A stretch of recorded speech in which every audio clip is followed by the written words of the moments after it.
बिस्मिल्लाहिर्रहमानिर्रहीम।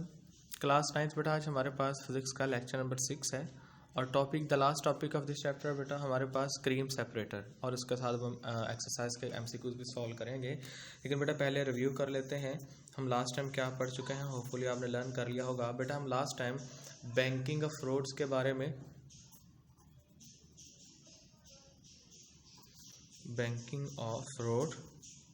और बेटा हम उसके साथ washing machine,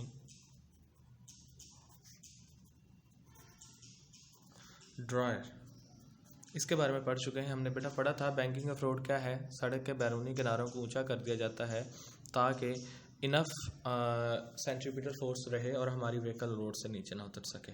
washing machine, dryer क्या था, हमने प्रिंसिपल पढ़ा था कि गीले कपड़ों को एक परफोरेटेड बास्केट के अंदर डालकर जब स्पिनर ऑन किया जाता है तो सेंट्रीफ्यूगल फोर्स की वजह से पानी के ज़रात कपड़ों से बाहर निकल जाते हैं और आपके कपड़े बेटा ड्राई कर जाते हैं। आज हम आगे चलेंगे बेटा क्रीम सेपरेटर के बारे में। बेटा सबसे पहले तो मैं आपको इसकी बताता जाऊँ क्रीम सेपरेटर होता क्या है, फिर उसकी वर्किंग के बारे में बाद में पढ़ेंगे। अल्लाह अकबर, अस्तगफिरुल्लाह।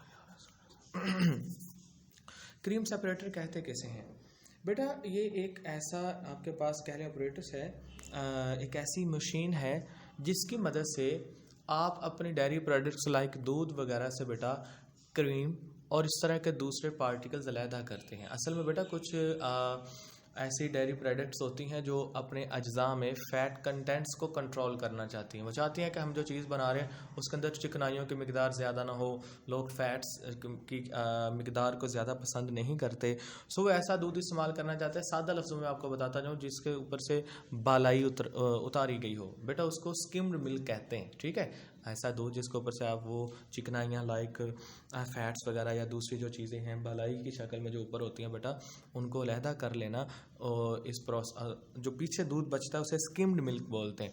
अब बेटा वो किसकी मदद से किया जाता है? क्रीम सेपरेटर की मदद से। अब बेटा क्रीम सेपरेटर होता क्या है, देखिए ये एक किस्म का ना बाउल होता है बेटा, बाउल होता है और बाउल के अंदर आप दूध डाल देते हैं और उसके बाद बेटा इसको क्या किया जाता है, इसको भी स्पिन करवाया जाता है।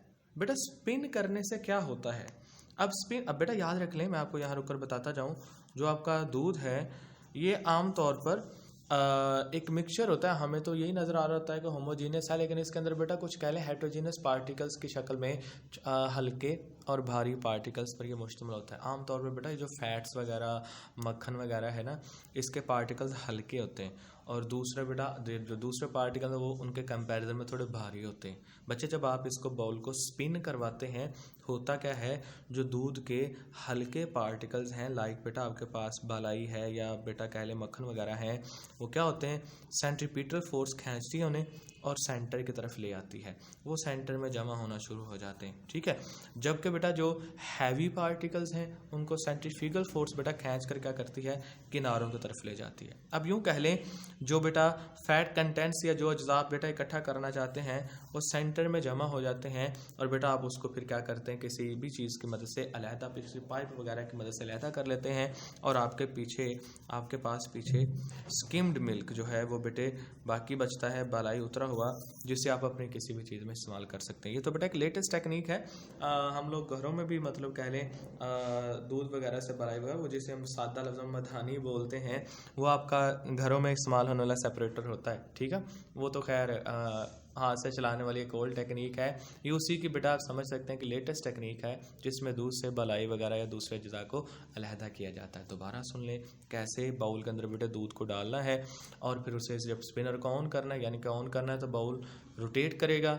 जो बेटा हल्के पार्टिकल्स हैं वो सेंटर में आ जाएंगे, जो फैट्स वगैरह हैं, और जो भारी पार्टिकल्स हैं वो बेटे बाहर चले जाएंगे।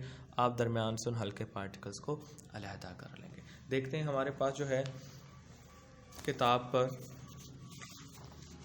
yes, most modern plants use a separator to control the fat content of various products. Separator is a high-speed spinner, acts on the same principle of centrifuge machine. MCQ आ सकता है। सेंट्रीफ्यूग मशीन के असूल पर काम करता है बेटा। Bowl spins at very high speed causing the heavier contents of milk to move outward in the bowl, pushing the lighter contents inward towards the spinning axis. ये बेटा आपको तस्वीर भी नजर आ रही होगी। ठीक है, cream or butter fat is lighter than other component, therefore skimmed milk which is denser than cream is collected at the outer wall. The lighter part cream is push toward the centre where it is collected through a pipe. ये बेटा आज का कह लें topic था। अब ज़रा MCQs पर आ जाते हैं। एक्सरसाइज ये हमारा चैप्टर ख़त्म हो चुका। एमसीक्यू ज़रा बेटा टिक कर लीजिए आप। Newton first law of motion is valid only in the absence of net force. हम पढ़ चुके हैं बेटा, हमने पढ़ा है न्यूटन के पहले कानून के मतलब कि जब तक किसी बॉडी पर नेट फोर्स नहीं लगती तो कोई बॉडी रेस्ट में है तो रेस्ट में रहती है, मूव कर रही है तो मूव करती रहती है, यानी कि it's only valid in the absence of net force. जब नेट फोर्स लगना शुरू हो जाए फिर हम न्यूटन के सेकंड लॉ में आ जाते हैं। खैर, इनर्शिया डिपेंड्स अपॉन, एक अहम एमसीक्यू है बेटा, मैस पर डिपेंड करता है। हम ये भी पीछे पढ़ चुके हैं, किसी बॉडी का मैस जितना ज़्यादा होगा उसका इनर्शिया उतना ज़्यादा होगा। बॉडी बेटा कह ले jumps out of moving bus, there is a danger for him to fall. एक बंदा चलती हुई बस से बेटा जंप लगाता है तो उसका किधर को गिरने के चांसेस हैं? बस की तरफ, बस से बेटा अवे, बस की डायरेक्शन में या बस के उलट। बेटा हम इनर्शिया पढ़ चुके हैं कि कोई बॉडी अपनी पोजीशन अपनी मोशन कंटिन्यू करने की कोशिश करती है। अब वो बंदा बस में है तो डेफिनेटली उसकी मोशन भी बस के अलॉन्ग होगी, तो वो गिरने की कोशिश भी किधर को करेगा बेटा? In the direction of motion. A string is stretched by two equal and opposite force 10 Newton each. The tension the string will be ये बेटा आप कह लें हम एक रस्सी है उसके दोनों जानब हमने 10 न्यूटन की फोर्स लगाई हुई है तो उसके ऊपर टोटल फोर्स कितनी होगी? 10 न्यूटन होगी बेटा। द मैस ऑफ बॉडी, याद रख लें बेटा मैस हमेशा कांस्टेंट रहता है, ना तो वो कम होता है ना ज़्यादा होता है, ठीक है, ना ऑफ अबव का ऑप्शन आ जाएगा। उसके बाद बेटा two bodies of mass M1 and M2 attach to the end of an extensible string. ये बेटा पीछे टॉपिक हम पढ़ गए हैं पुली सिस्टम वाला, ठीक है। जब दोनों बॉडीज वर्टिकली हैंग हो रही हों तो उनके एक्सेलरेशन का ये फार्मूला होता है, या मैंने वहाँ भी आपको बताया था, लर्न करना है, ठीक है। मोमेंटम का ऐसा यूनिट बेटा मोमेंटम का यूनिट न्यूटन सेकेंड। एक घोड़ा जो है गाड़ी को खींचता है तो एक्शन किस पर होता है बेटा? घोड़े पर और गाड़ी पर, ठीक है। Which of the following material lowers the friction when pushed between metal plates. Metal के प्लेट्स के दरमियान कौन सा मटेरियल रखें तो फ्रिक्शन कम हो जाएगी? Water, fine, air, oil. आप जानते हैं बेटा कोई चीज़ जितनी स्मूथ होगी वो उतनी ही कह लें बेटा फ्रिक्शन को लोअर करेगी, so that will be oil.